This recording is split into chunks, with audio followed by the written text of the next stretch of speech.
तो ज़्यादा अच्छा फाइट करते हैं। आपको मिसाल देता हूं, इमेजिन करें आप रात सोएं और कभी ना उठें, कभी ना उठें, क़यामत वाले दिन भी ना उठें, कभी ना उठाए अल्लाह आपको। अल्लाह इस पे कादिर है कि नहीं? आपको स्विच ऑफ कर दे हमेशा के लिए, आपकी कॉन्शियसनेस खत्म, you are gone forever. Allah को कोई पूछ सकता है क्यों किया ऐसा?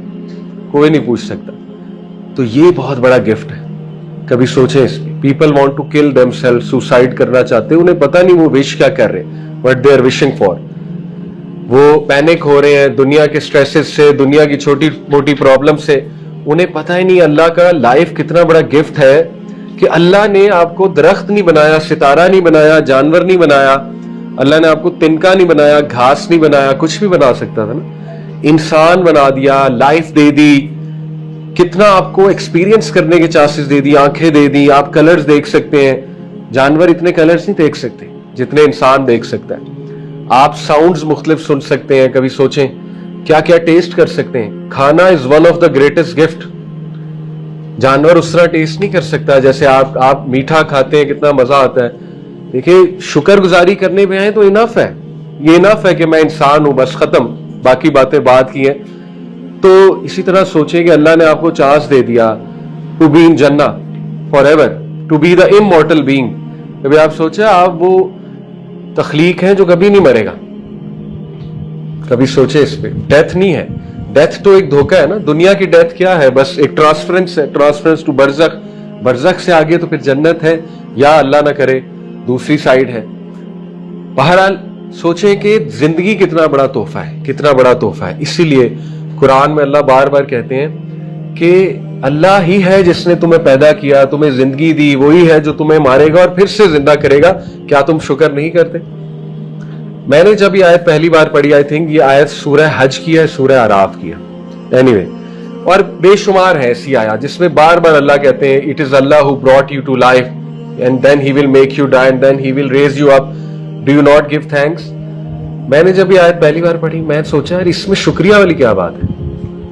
यानी मुझे अल्लाह ने पैदा किया, फिर मार देगा, फिर जिंदा करेगा, इसमें शुक्रिया वाली क्या बात है? मेरे जहन में आया वैसे ही कि इसमें क्या शुक्रिया वाली बात है। लेकिन फिर मैंने सोचा कि व्हाट इफ अल्लाह मुझे उठाए ना दोबारा मार के, फिर व्हाट इफ मेरा स्विच हमेशा के लिए ऑफ हो जाए, व्हाट इफ अभी मैं बात करते करते गिर जाऊं, गॉन फॉर एवर। जैसे एक आईफोन है, सोचे मैं इसका सब कुछ निकाल के इसको फेंक दूं कूड़े में, कोई नहीं ला सकता इस आईफोन को वापस, ठीक है? तो ये अल्लाह कहता है कि इसी पे शुक्र करो, मैंने तुम्हें जिंदा किया, इंसान बनाया, दोबारा जिंदा करूंगा, ठीक है? मेरे सामने आओगे तुम, तो सो मैनी अपॉर्चुनिटीज। बहरहाल ग्रैटिट्यूड बहुत जबरदस्त एट्रीब्यूट है और ये लाया जाता है अपने अंदर, शुक्रगुजारी लाई जाती है अपने अंदर, ठीक है? एनीवे, इस पे बात करेंगे। दूसरा है सेल्फ कंट्रोल। बार बार अभी मैं आपको बताता हूं कितना ज्यादा जोर है इस पे। तीसरा एम्पैथी है, एम्पैथी, रहम दिली, दूसरों के बारे में सोचना, ठीक है? ये बहुत बड़ा एट्रीब्यूट बार बार जो है वो कुरान मजीद में एम्पैथी का जिक्र आता है। और चौथा जो है वो जस्टिस है, जस्टिस, ठीक है, इंसाफ, वो भी बार बार आता है। और भी बहुत है, लेकिन ये चार टॉप के एट्रीब्यूट्स अगर कुरान की रूह से मैं आप मुझसे पूछेंगे कौन से हैं, तो वो ये चार हैं। सबसे पहले शुक्रगुजारी, नंबर 2 सेल्फ कंट्रोल, ठीक है, नंबर 3 एम्पैथी और नंबर 4 जस्टिस। अब इन पे हम बात करते हैं। कुछ किताबें, ये किताब बड़ी इंटरेस्टिंग है, mind in the making, 7 life essential life skills every child needs. इसमें एक बड़ा इंटरेस्टिंग जो है विल पावर भी बड़ी जबरदस्त। Will power is a gift, trust me. Will power Allah ने आपको साइकोलॉजिकल इम्यूनिटी दी है। अब मसला ये, शैतान सबसे पहले इसको तोड़ता है। विल पावर इतना बड़ा गिफ्ट है कि ऑटोमेटिकली एक बंदे से बड़े बड़े काम कराता है, यानी ईमानी ताकत प्लस विल पावर। सोचे इंसान जिन बन सकता है, दो बन सकता है, यानी विल पावर तो है अंदर, लेकिन ईमानी ताकत भी जुड़ जाए उसके साथ, जो सहाबा का कैरेक्टर था, ठीक है? कि विल पावर इटसेल्फ थी, विल पावर समझते नहीं, यानी द एबिलिटी टू फाइट, वो जब खत्म हो जाए फिर बंदा बहुत ज्यादा, फिर लर्नेड हेल्पलेसनेस एक एट्रीब्यूट होता है जो ज्यादातर लोग लर्नेड हेल्पलेसनेस का शिकार हो जाते हैं। विक्टिम मेंटालिटी, लर्नेड हेल्पलेसनेस, कि वो समझते हैं हम हेल्पलेस हैं, कुछ नहीं हो सकता। लेकिन आपको दुनिया में ऐसे लोगों की मिसाल मिलेगी जो मुसलमान नहीं थे, लेकिन विल पावर इस लेवल की थी कि उन्होंने वो करके दिखाया कि आप हैरान रह जाएंगे। विल पावर की बेस पे डिजीज को फाइट किया, विल पावर की बेस पे इंसानियत को करके दिखाई चीजें, विल पावर की बेस पे बहुत बड़ी बड़ी मुश्किलात से निकले। तो ये अल्लाह का गिफ्ट है। देन अगेन इसमें भी हमारा कमाल नहीं है, ये भी अल्लाह का गिफ्ट है, विल पावर हमें देना। तो विल पावर बहुत बड़ी चीज होती है, ग्रेटेस्ट ह्यूमन स्ट्रेंथ है, ठीक है, will power. Mind in the making जो है, इसमें एक एक्सपेरिमेंट है बड़ा जबरदस्त। ये मार्शमैलोज बनी है, बड़ी मजे की वो कैंडीज टाइप होती है, अगर आपने कभी खाई है। एनीवे 1970 में एक एक्सपेरिमेंट हुआ था, उसका नाम था द मार्शमैलो एक्सपेरिमेंट। गूगल पे भी सर्च कर सकते हैं। उसमें क्या किया था साइकोलॉजिस्ट ने कि तकरीबन 20-25 बच्चे थे, उनको एक कमरे में बिठा दिया और हिडन कैमरा लगाया हुआ था। कमरे में बिठा के उनके सामने मार्शमैलो रखी और बच्चों को एक इंस्ट्रक्शन दी कि जी हाफ आवर है तुम्हारे पास, और जो हाफ आवर में हाथ नहीं लगाएगा उसको हम ज्यादा देंगे, और ये कह के बस वो बाहर चले गए कि आपने बस हाथ नहीं लगाना, 30 मिनट्स है आपके पास। अब बच्चे बच्चे होते हैं ऑब्वियसली, जैसे वो बाहर गए कुछ ने फौरन हाथ लगा दिया, खाने लग गए, कुछ ने थोड़ा सब्र किया, कुछ ने 30 मिनट तक सब्र किया और हाथ नहीं लगाया। इन लोगों ने 20 साल स्टडी किया, लॉन्गिट्यूडनल स्टडी, ठीक है, साल आफ्टर साल स्टडी करते, उनका डाटा ले लिया, ऑफ कोर्स उनके पेरेंट्स से पूछते होंगे, उन्हें इंटरव्यू करते होंगे वगैरह वगैरह। 20 साल इन्हें स्टडी किया। 20 साल बाद व्हाट दे कंक्लूडेड वाज, वो बच्चे जिन्होंने हाथ नहीं लगाया था वो सबसे ज्यादा सक्सेसफुल थे लाइफ में। वो बच्चे जिन्होंने फौरन हाथ लगा लिया था वो सबसे अनसक्सेसफुल थे, यानी उनके प्रॉब्लम्स ही प्रॉब्लम्स थे। क्यों? क्योंकि वो उनमें सेल्फ कंट्रोल नहीं था और उनकी शायद पेरेंटिंग वैसे नहीं हुई थी, उनमें डिवोर्स थी, उनके बिजनेस ठीक नहीं चल रहे थे, उनकी जॉब्स बार बार लूज होती थी वगैरह वगैरह। और जो 30 मिनट तक जिन्होंने किया वो बहुत सक्सेसफुल, कोई जज है, कोई बहुत बड़ी पोजीशन पे है वगैरह वगैरह। तो इससे एक बात उन्होंने साबित की कि इतना इंपॉर्टेंट है बचपन में सेल्फ कंट्रोल, क्योंकि बचपन की आदत थ्रू आउट जाती है, ठीक है। छोटी छोटी हैबिट्स होती हैं जो बिल्डिंग ब्लॉक बनती है और फिर एक बड़ा ब्लॉक बनता है और वो हैबिट पक्की बन जाती है। जैसे बचपन में ही बच्चे को सिखाएंगे अपनी बेडशीट रोजाना साफ करके बिछाओ। अब this habit goes a long way, ये छोटी सी हैबिट है, आपकी सोच है, this habit goes a long. ये मेरी अभी तक आदत है, यकीन करें, ये मेरी वालिदा ने कहा था, अभी तक मैं ऐसे करता हूँ, किसी होटल में चला जाऊं मैं ऐसे करता हूँ, किसी घर चला जाऊं मैं ऐसे करता हूँ। इस चीज ने मुझे बड़ा फायदा दिया, टू बी ऑर्गेनाइज्ड, अलमारी अपनी सही से रखना। एक और हैबिट मेरी वालिदा ने सिखाई मुझे कि जो कपड़ा उतारो वो तय करके रखो, यानी फेंकना नहीं है, ठीक है। छोटी छोटी आदत होती हैं जो पार्ट ऑफ योर पर्सनैलिटी बन जाती हैं। यही बात है mind in the making. Mind इसी तरह बनता है, ब्लॉक आफ्टर ब्लॉक, आदत होती हैं, बच्चों की आदत होती है, ठीक है। तो एनीवे इसमें क्या बताया उन्होंने कि जो सेल्फ कंट्रोल शो किया जिन्होंने, वो सबसे ज्यादा कामयाब थे जिंदगी में। एंड फेयर इनफ, क्योंकि अल्लाह सूरज शम्स में 11 कस्में खाता है। इतनी कस्में अल्लाह ने किसी और चीज के लिए नहीं खाई। और देखिए जब अल्लाह किसी चीज की कसम खाए तो वो चीज, इसका मतलब कि बहुत बहुत बहुत जरूरी है, ठीक है। जैसे इंसान, मैं और आप किसी चीज की कसम खाएं, हमारी बात कितनी जरूरी बन जाती है। मैं आपको कहूँगा अल्लाह की कसम, कसम बाय द वे सिर्फ अल्लाह की खा सकते हैं, ठीक है, हदीस की रोशनी में। तो बहरहाल मैं आपको कहूँ अल्लाह की कसम, तो आपके कान खड़े हो जाएंगे, बहुत जरूरी बात है। आप सोचे रब्बुल आलमीन कसम खा ले, अल्लाह किसी भी चीज की खा सकता है अपनी क्रिएशन की, हमें सिर्फ अल्लाह की कसम खाने की इजाजत है। एनीवे अल्लाह कहते हैं वश्शम्सी वज़ुहाहा, कसम है सूरज की और सुबह की। 2 कस्में हो गई। आगे किसी को याद है? वश्शम्सी वज़ुहा वल क़मरी इज़ा त्वलाहा, चांद की हो गई, ठीक है। वन नहारी इज़ा जल्लाहा वल लैली इज़ा यग़शाहा, 5 कस्में हो गई, रात की, दिन की। वस्समाई वमा बनाहा, वस्समा आसमान, 6 हो गई। 7 अपनी, जिसने उसे बनाया, बनाहा, अपनी कसम भी खा ली, 7 हो गई। वल अर्ज़ी वमा त्वहाहा, 8 अर्थ की, जमीन की कसम हो गई, और फिर अपनी हो गई जिसने उसे फैलाया।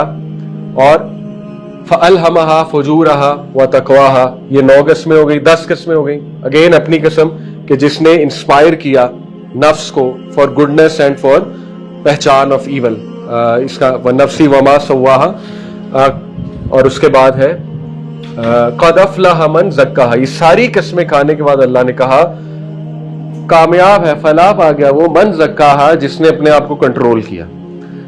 ज़क्काहा का मतलब है पाक किया, ठीक है। तो साबित हुआ कि किसी और चीज पे अल्लाह ने इतनी कस्में नहीं खाई जितनी तज़किया पर खाई। अब तज़किया जो है ये हमारी सोसाइटी में एक बहुत ही अजीब सी चीज बन गई है। जब भी लफ्ज तज़किया आपके माइंड में आएगा तो आपके माइंड में फौरन सूफीज्म आएगा।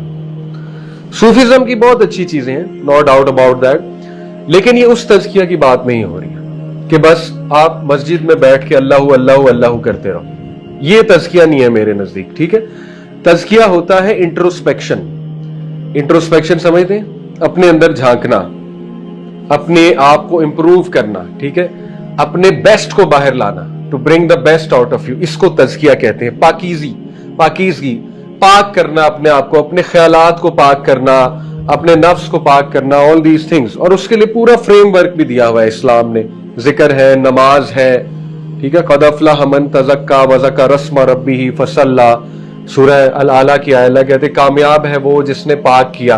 कैसे पाक किया? वज़क्कर रस्म रब्बिही फ़सल्ला, कैसे? अपने रब का जिक्र करके और फसल्ला, नमाज पढ़ के, सला से है ना, फसल्ला, नमाज पढ़ी और जिक्र किया अपने रब का। अब जिक्र से मुराद ये अपने रब को याद किया। और ये भी समझ ले जिक्र क्या है। जिक्र है अल्लाह को याद करना। ऐसा जिक्र जिसमें लाख बार अस्तगफिरुल्लाह, अल्लाह को याद नहीं किया जा रहा, वो जिक्र नहीं है, ठीक है। जो बस जबान पे जारी है और अल्लाह को याद नहीं किया जा रहा। ये बहुत टेक्निकल पॉइंट है, इसको समझ लें, ठीक है। तो बहरहाल अल्लाह को याद करने से मुराद है टू बी कॉन्शियस ऑफ अल्लाह, कि अल्लाह है। जितना आप अल्लाह को याद करेंगे उतना गुनाहों से बचेंगे। ये होता है जिक्र, अल्लाह का जिक्र करना, ठीक है, अल्लाह का तज़किरा करना। एनीवे, तो ये 11 किस्में खाने के बाद इससे अंदाजा लगा लें कि सेल्फ कंट्रोल कितना अल्लाह की नजर में कितना जरूरी है।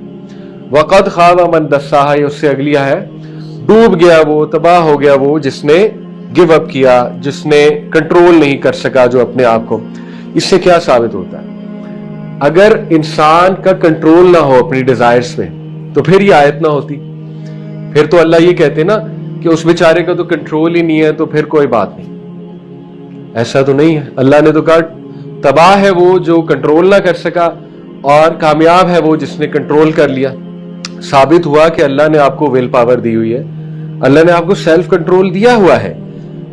फ़अल्हमहा फुजूरहा व तक़वाहा, इससे पिछली आयत है कि कसम है उसकी जिसने पहचान दी नफ्स को सही और गलत की। तो साबित हुआ कुछ लोग अगर अपने आप को हेल्पलेस समझें तो ऐसा नहीं है। शैतान उन्हें हेल्पलेस फील करा रहा है, शैतान उनके माइंड में डाल रहा है तुम नहीं कंट्रोल कर सकते, ये तुम्हारे कंट्रोल से बाहर चीज है, वो वसवसा है। देखिए आदम इस्लाम को वसवसा डाला ना, उनका भी सेल्फ कंट्रोल लूज करवाया। ये तो हमारे शुरू से मसला है सेल्फ कंट्रोल, ठीक है। तो क्या कहा कि देखो नहीं खा लो कोई बात नहीं, असल में तुम्हें मना किया जा रहा है कि तुम इमॉर्टल ना बन जाओ या तुम बहुत फरिश्ते ना बन जाओ, कोई नहीं चख लो एक बार, तो थोड़ा सा सेल्फ कंट्रोल लूज। ये वसवसा होता है, ठीक है, शैतान का। और ये हम सब का मसला, हम सब वीक है, हम सब इंसान है, फरिश्ते नहीं है, लूज हो जाता है सेल्फ कंट्रोल। लेकिन बात यह है कि to make a comeback, असल बात वो है। ये एक्सपेक्टेड नहीं है कि लूज ही नहीं होगा और कभी गुनाह भी नहीं करेंगे और बिल्कुल ही फरिश्ते बन जाएंगे, नहीं। एक्सपेक्टेड ये कि फाइट करेंगे, कम से कम फाइट तो करेंगे ना, विल पावर तो शो करेंगे, ये एक्सपेक्टेड है, ठीक है। इसी तरह मैंने आपको सुनाया क़द अफ़लह मन तज़क्का व ज़क्कर रस्म रब्बिही फ़सल्ला। तो साबित हुआ शुक्रगुजारी, ग्रैटिट्यूड। शुक्रगुजारी इतना बड़ा एट्रीब्यूट है। लुकमान अलैहिस्सलाम का नाम सुना होगा आपने, हकीम लुकमान, नबी नहीं थे लेकिन बहुत ही दाना शख्स थे। अब्दुल्लाह बिन मसूद का कौल है, एक सहाबी है, कि 3 लोग दुनिया के अक्लमंद तरीन लोग हैं, 3 लोग, उनकी अपनी पर्सनल राय है। हकीम लुकमान, नंबर 2 अजीज मिस्र, नंबर 3 अबू बकर सिद्दीक, ये उनकी पर्सनल राय है, ठीक है। हकीम लुकमान तो इसलिए क्योंकि वो बहुत ज्यादा वाइज थे। अजीज मिस्र इसलिए क्योंकि वो कहते हैं उन्होंने यूसुफ सलाम को देख के पहचान लिए स्पेशल बच्चा और उसको अडॉप्ट कर लिया और उसका उन्हें बड़ा फायदा हुआ, ठीक है। और अबू बकर सिद्दीक इसलिए क्योंकि उन्होंने फौत होते हुए उमर को बना दिया कैलिफ और सारा सदका जारिया खुद ले लिया, सारा रिवॉर्ड खुद ले लिया, क्योंकि उमर सलान्हो के दौर में बहुत फतूहात हुई हैं, पीक का दौर है। तो जो शख्स कोई अच्छा काम करके जाता है सारा रिवॉर्ड उसे मिलता है। तो ये अबू बकर की अक्लमंदी थी। एनीवे, तो लुकमान अलैहिस्सलाम के बारे में अल्लाह ने कहा वलक़द आतैना लुकमान अल हिकमत अनिश्कुर लिल्लाह, बेशक हमने लुकमान को हिकमत अता की। वो हिकमत क्या थी? अनिश्कुर लिल्लाह, अल्लाह का शुक्र अदा कर। साबित हुआ ग्रैटिट्यूड में बड़ी हिकमत है, बहुत हिकमत है शुक्रगुजारी में, ठीक है। क्योंकि शुक्रगुजारी जो है, इस पे तो आजकल भी साइंटिफिक रिसर्चेस है, हार्वर्ड की रिसर्च है, कई यूनिवर्सिटीज की रिसर्च है कि जो लोग ग्रैटिट्यूड के आदी होते हैं वो खुश ज्यादा रहते हैं, उनके पॉजिटिव इमोशन ज्यादा होते हैं, वो स्ट्रेस को ज्यादा अच्छा फाइट करते हैं। ग्रैटिट्यूड के आदी कौन लोग होते हैं? वो आदत बनानी पड़ती है, जिनकी नहीं होती उनकी बनवाते हैं साइकोलॉजिस्ट। कैसे? ग्रैटिट्यूड जर्नल दे के उन्हें। आजकल आप एप्स देखिए ना, ये मुस्लिम प्रो ऐप है, इसी तरह इस्लाम 360 है, इनमें भी ग्रैटिट्यूड जर्नल की ऑप्शन है। उन्होंने दी है कि आप डेली लिखो कि मेरी जिंदगी में क्या अच्छा है जिसका मैं शुक्र करता हूं। उससे क्या होता है? ब्रेन ट्रेन होता है टू थैंक अल्लाह सुब्हानहू व तआला फॉर मैनी थिंग्स, ठीक है। वही बात है, आप शुक्र करने पे आओ तो बड़ी चीजें हैं। ये चीज भी है कि देखिए अल्लाह आपकी पकड़ नहीं कर रहा,